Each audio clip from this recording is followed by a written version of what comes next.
Hi అందరికీ నమస్తే. ఈరోజు మా పిల్లల కోసం పాలతో సేమియా పాయసం చేస్తున్నాను. చాలా త్వరగా చక్కగా తొందరగా అయిపోయే రెసిపీ.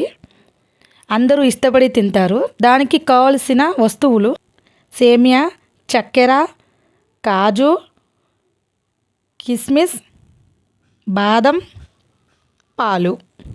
ఇవి ఉంటే చాలు. వీటితో టేస్టీగా చేసుకోవచ్చు. కావాలంటే యాలకులు యాడ్ చేసుకోవచ్చు. ముందుగా స్టవ్ మీద బాండోలు పెట్టుకొని సేమియా నెయ్యి వేసుకొని చక్కగా వేయించుకోవాలి. మీకు స్క్రీన్ మీద చూపించినట్లు చక్కగా దోరగా వచ్చే రంగులో వచ్చేటట్టు వేయించుకోండి.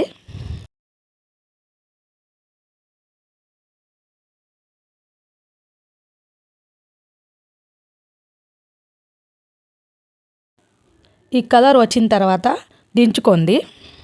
ప్లేట్లో తీసుకొని తర్వాత నెయ్యి వేసుకొని అందులో డ్రై ఫ్రూట్స్ వేసుకొని చక్కగా వేయించుకోవాలి.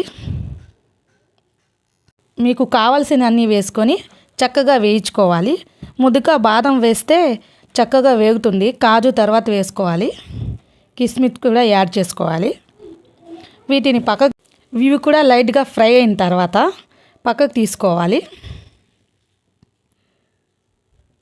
వేరే గిన్నెలో పాలు వేసుకొని మరిగించుకోవాలి. నేను కప్పు పాలకి కప్పు సేమియా తీసుకున్నాను. మీరు ఇంకా కావాలంటే ఎక్కువ పాలతో చేసుకోవచ్చు. పాలు మరిగిన తర్వాత ముందుగా సేమియా వేసుకోవాలి. సేమియా చక్కగా ఉడికిన తర్వాత కలుపుకుంటూ ఉడికినాయో లేదో చూసుకోండి.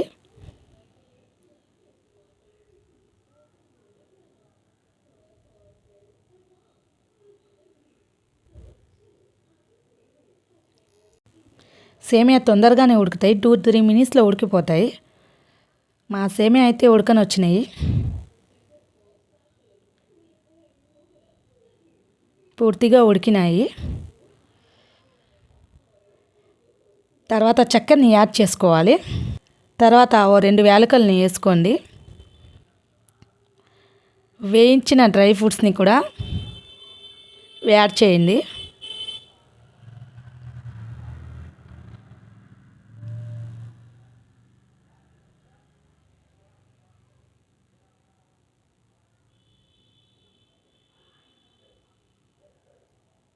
కలిపేసి 1 సెకండ్ అలా కలుపుకొని స్టవ్ ఆఫ్ చేసేసి సర్వ్ చేసుకోండి.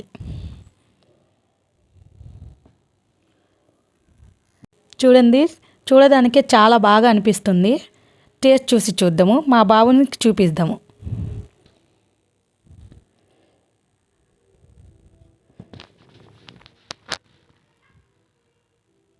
సూపర్ ఉంది, సూపర్. మా బాబుకు చాలా నచ్చింది. మీరు కూడా ట్రై చేయండి.